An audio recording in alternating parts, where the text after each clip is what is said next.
Nice to meet you. My name is Edo Devero from Philippines.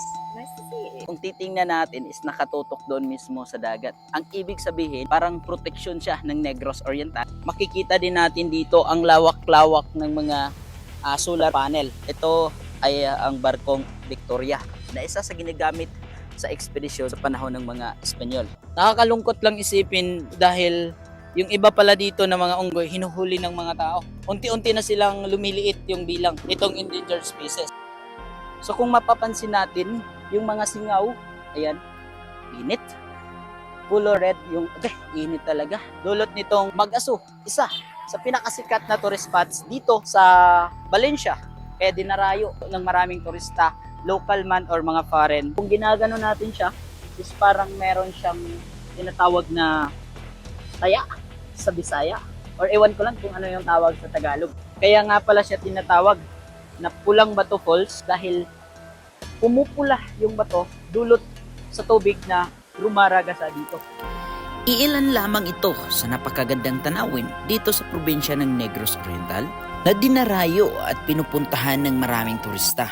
Isa na dito ang Mag-Aso at Pulang Bato Falls na kung saan nakakabighani ang ganda talaga nito. Dito mo lang matatagpuan ang bundok na umuusok at napalibutan ng napakaraming usok na may kakaibang amoy.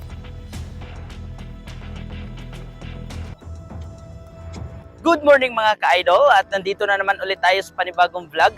So ngayong araw na to is mag-iikot tayo dito sa Negros Oriental.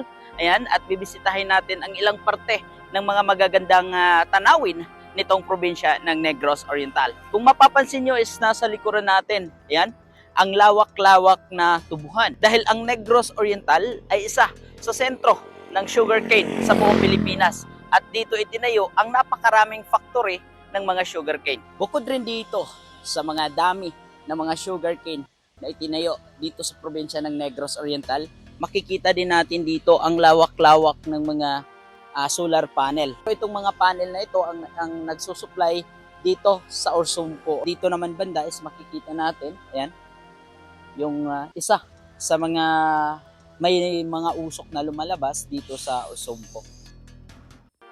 Alright, so matapos yung mga ilang oras nating travel mula sa municipality o Pindoy, Manhoyod at nakarating na po tayo dito ngayon. Ayan, sa Dumaguete. So ilan lamang sa mga magagandang tanawin yung i-explore natin sa lugar na ito. At syempre dahil nakikita natin dito yung mga barko, yan o, may mga barko. Itong Boulevard Dumaguete is ito yung pinaka-center dito sa probinsya ng Negros Oriental. Dito mo makikita na napakaraming foreigner at ito yung destination halos sa lahat ng mga bumibisita dito sa probinsya ng Negros Oriental. Pero mapapansin natin, walang masyadong mga tao dulot ng umaga pa ngayon. Ayan, nasa 7 AM pa ngayon. So, wala tayong masyadong nakikita. Yung mga makikita lang natin dito, yung mga taong nag-i-exercise, ayan, nag-jogging dito sa may Pantawan o sa buong area ng Boulevard. At dito ipapasilip ko sa inyo yung disenyo ng Boulevard Dumaguete. May makikita tayo rito ng mga disenyo ng barko. Tara, let's go.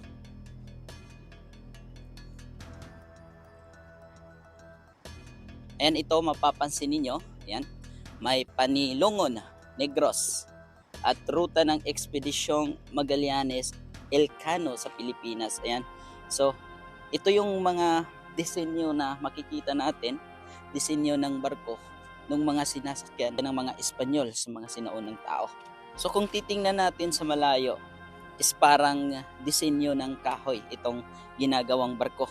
Pero paglalapitan natin is halo sa ginagawang semento. Ito yung mga ginagamit sa ekspedisyon sa mga nagdaang panahon or sinasakyan ng mga Espanyol. Ayan. So marami pa yung mga barko na sinasakyan ng ekspedisyon na yon, but itong disenyo ng barko is kinukuha lang ito sa iisang bahagi ng barko. Ito ay ang barkong Victoria na isa sa ginagamit sa ekspedisyon sa panahon ng mga Espanyol. Ito naman ay isang disenyo ng ano bang tawag dito? Canyon. Yan. Kung titingnan natin is nakatutok doon mismo sa dagat. Ang ibig sabihin, parang protection siya ng Negros Oriental kung sakaling may mga taong dumarating at dumadayo dito o kaya mga pirata na gustong sumakop, is nakahanda na tong kanyo ng Negros Oriental. Alright, so kung mapapansin natin, itong barko is karugtong ng barkong Victoria. So dito natin makikita yung dalawang piraso ng kanyon. Ito, at saka doon na nakatutok mismo sa karagatan. So dito makikita natin, ayan, yung lumilipad na eroplano. Papansin natin, may mga nanguhuli rin ng mga isda rito. So bago tayo pumunta doon sa mga lugar na bibisitahin natin yung araw na to, is dadaan muna tayo sa Municipality o Bacong dahil naiimbitahan tayong mag-host sa isang kasal.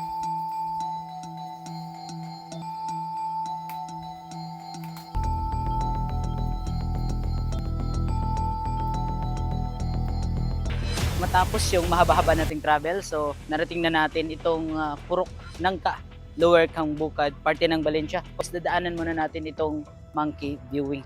So bago nga pala tayo makadayo dito sa may monkey viewing, kailangan nating bumili dito ng saging, syempre. So tagpila ang kilo gani, saging? 35. 35. Ang So per kilo. So dito guys, sa lahat ng gustong pumunta rito, no, at bumili kayo dito muna ng saging sa worth of 35 kilo na ibibigay natin doon sa mga monkey or unggoy para mas malapitan or makita natin ng malapitan. Yan. So bibili tayo dito ng 1 kilo. Kung saan natin diretso ra naghatag nila. So halo-halo yung mga binta ni ate dito na mga saging. Ayan. So may hinog, may hindi. Pero hindi sila kumakain ng hindi hinog. At bukod sa saging na ibinibinta nila ni ate dito is nagbinta rin sila ng mga Tuba Tuba. at suka. tuba at suka. Ito iniinom to, te. Oo, yan ang mainom. Ito yung maininom. Apo. Tapos ito yung suka. Magkano yung ganito? Isang galon? 140. 140. Alright, so yung suka nga pala dito guys is mabibili sa 140. Ayan. So yung tuba, 90. sa mga lasinggero na gustong bumili ng tuba rito, 90 pesos lang po yung isang. Thank you, te. Saan sila pagtawag na guys, ha? Estimated mo, sir, ilan lahat na mga piraso na mga unggoy rito? Itong grupong ito, sir, may kumulang 30 na lang po ito. 30 po. Oo, kaunti na lang po yan. Napanghuli Napanghuli po kasi yan. Hinuhuli nila. Umabot po ito ng 115. 115. Tapos, yun, umunti ng umunti. Hinuhuli sila ng tao? Mhm. Kinakain? May tali nga po yan, ayo. Yan, po na. May tali yan. Tapos May yung tali. isang maliit dyan, may tali din po yan. So, ibig sabihin, nahuli na sila, nakatakas lang. Oo. Masama pala ng mga nanguhuli dito, no? Dapat yung mga ganitong endangered species is hindi na yon hinuhuli. Nahuli po nila yan, sir. Nakakalungkot lang isipin na 30 na lang, no? Piraso yung natitira rito ng mga unggoy. Pero dalawang grupo pa rin po ito ngayon, sir. Yung isa, mga nasa 2 po siguro po. Yung isa. So, bali totally natin nasa mga 50. Ganyan po. Okay. More or less. By group pala ito. Oo, dalawang grupo po. Basta pakita nyo lang po sa akin, sir, maano. Lalapit sila. Alabay, dali! So, ipinapakita lang natin yung saging. Kusang lalapit ito. Ay, yan na. Paparating na. Yung kaibigan natin. Yan. Medyo takot sila sa atin ngayon, guys. Dahil sa mga dadaanan ng mga malalaking sasakyan, natatakot sila. No? Salamat, bossing. Pangalan mo, boss? Makmak. Yan. Oh, ito. Saging! O, saan niya, boss, tinagsaon? Pwede po. Pwedeng isa. Ito, goy, oh. Kuha po kayo dyan, sir. Okay. Papiliin niyo po dyan. Isa. Ito. Ganito yung pagpapakain dito sa mga unggoy. Ayan, so sila yung mismo yung kukusang pipili dito sa kung ano yung sa kanila. Saging ba or itong butong or nyug. Saging! Saging! Saging, ayan kayo. Ayan o. Ayan, friend tayo eh. Juicy pa rin ito siya eh. Hindi kinakain ng saging. Yung butong. Ay, ito. Saging. Ayan.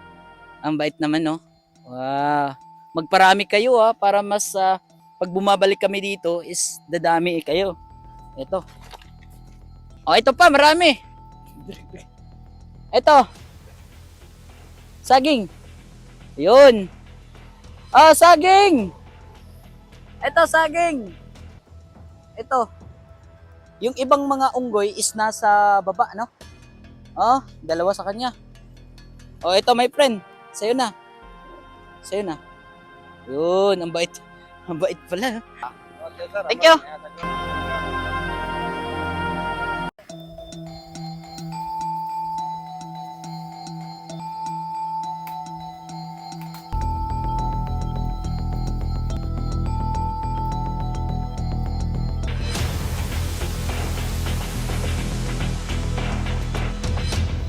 Katapos ng mahaba nating travel, is narating na natin itong Mag-Aso na isa sa sikat na tourist spot dito sa Valencia. Maayong hapon. Yun. So kung mapapansin natin rito, is hindi na gaano karami yung mga usok na lumalabas. Kung makikita natin, literal na kumukulo talaga yung tubig at yung aso. Ito ay galing sa mga hinungaw or inalisngaw ng bulkan. Ayan, dito sa area ng Mag-Aso. Mula dito sa kinatatayuan natin, ayan, lahat ng mga makikita natin itong bundok is umuusok. Doon din sa pinakadulo is doon yung pinakamalakas na usok. Dulot nitong Mag-Aso ay isa sa pinakasikat na tourist spots dito sa Valencia. Kaya dinarayo ng maraming turista, local man or mga foreign tourist. Yan, dito. Lapit tayo. So kung mapapansin natin, yung mga singaw, ayan, init. Color red yung, init talaga. Sobrang init. So literal talaga na nanggagaling sa bulkan. Yan, dito. Lapit tayo ng kunti. Ito ay isang vlog na buwis buhay talaga. Yun, oh. Ay, hindi na tayo pwedeng lumapit dun. Kasi nakikita natin, dito pa lang is sumisingaw na yung sobrang init. Baka mapano tayo. Guys, hindi tayo pwedeng magtagal talaga rito, no? Dulot nung sa amoy niya na asupli or sulfur is nakakasira din ito sa sarili natin pag nagtagal tayo rito or masisingaw natin siya ng matagalan. Itong Mag-Aso is konektado na rin ito sa Mag-Aso Falls kung saan yan yung lugar na pupuntahan natin.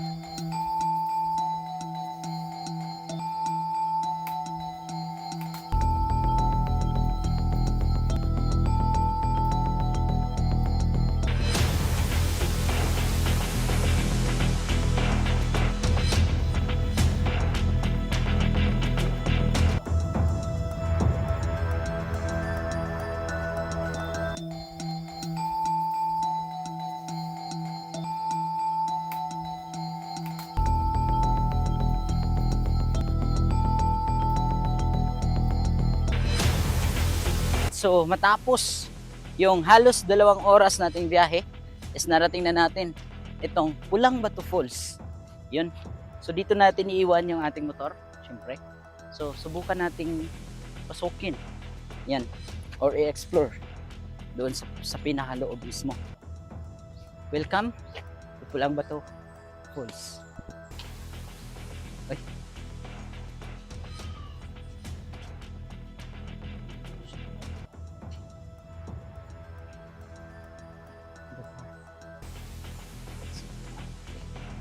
Ngayong hapon, sir.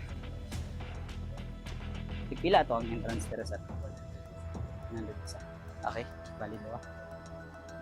So 100, sir, include na yung ligo. Kasama natin si sir. Pangalan mo, sir? Jason. Sir Jason.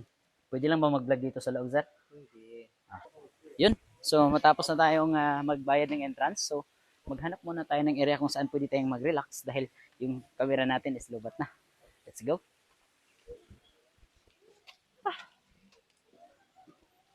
Swimming pool. Dito. Good afternoon. Hi. Okay. Good afternoon. Ma'am, excuse me. It's okay to take a selfie with you? Sure, Selfie. yeah. Okay. But do you want me to put some gloves on? That's okay. Oh, Okay. is it okay like Okay. this? Here's camera. 1, 2, 3. Okay. Nice to meet you. My name is Thank Edo you. De Vero from Philippines. Nice to see you. So what do you do? Vlogging? Vlogging, yeah, vlogging. Nice one. Advertising the place. Yes, advertising like mga like this kind of waterfalls or any tourism destination. It's a lovely place. So Okay. yeah. Good. How is the Philippines with you? We loved it so far. Well, so far. It's so good. How long you are staying in the Philippines? Altogether for 3 weeks. And it's a lovely place. It's a People lovely are place, very yes. happy, very friendly, welcoming. So far so good. Thank you so much, ma'am. Nice to meet Thank you. you. Andito na tayo sa loob ng Pulang Bato Falls kung saan i-explore natin kung ano yung mga nandito sa area. So dito, mapapansin natin yung mga kubo nila or tinatawag natin na cottage is uniform yung mukha. Yan, yung makikita natin. Hanggang rito, hanggang dito sa nakapaligid. So dito palang entra is may makikita natin na falls na maliit. So doon banda yung malaki. Let's go! Itong Pulang Bato Falls is napakaganda dahil bukod sa makikita natin dito is may mga parking area sa loob at sa labas nitong Pulang Bato Falls. Let's go! May hapon!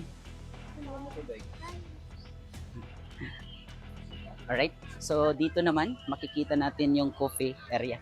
Ano? Sir, excuse me po.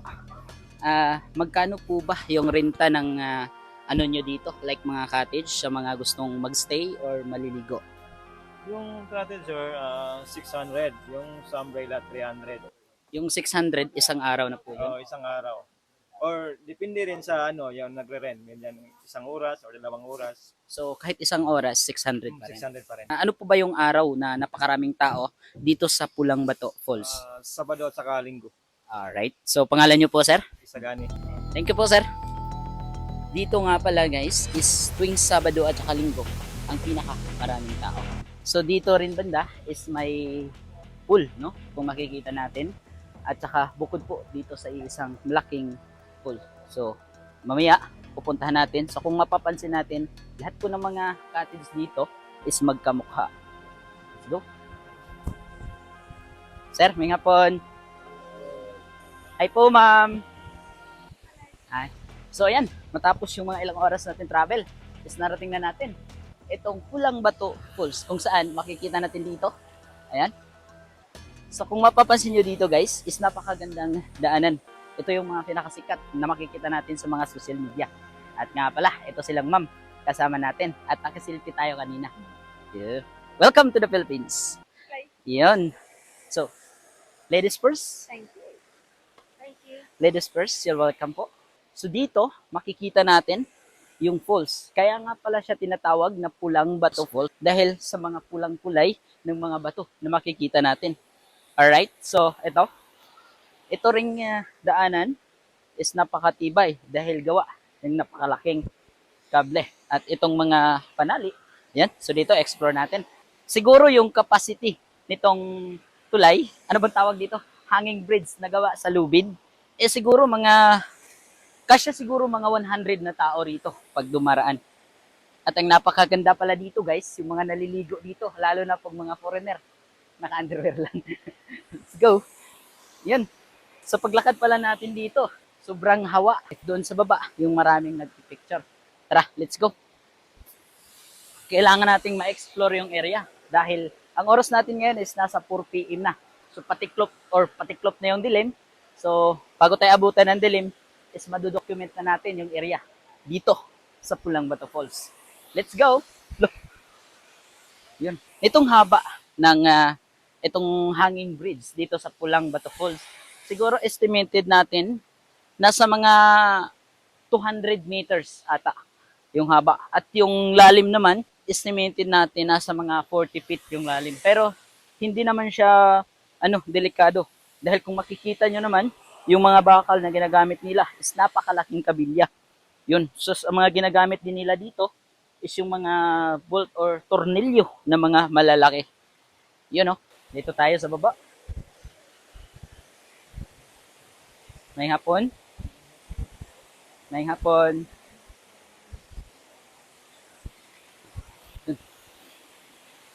So, ito na. Narating na natin. Itong tinatawag nilang Pulang Bato Falls. Na ang ibig sabihin ay talagang pulang-pula naman. talaga yung mga bato.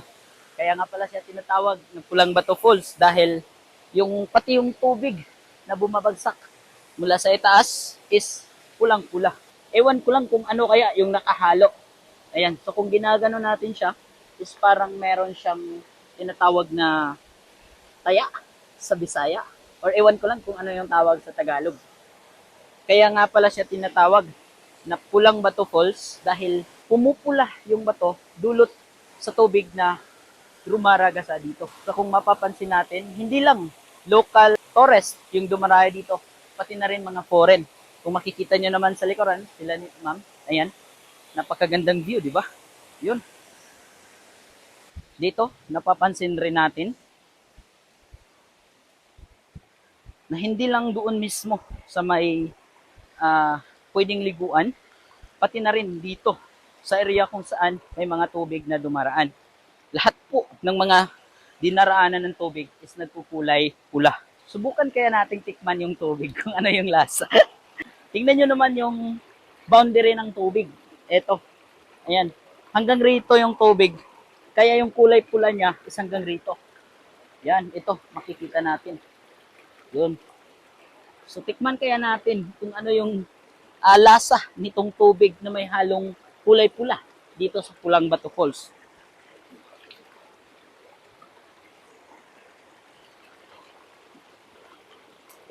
Yung tubig rito is parang may taya or kalawang, kumbaga.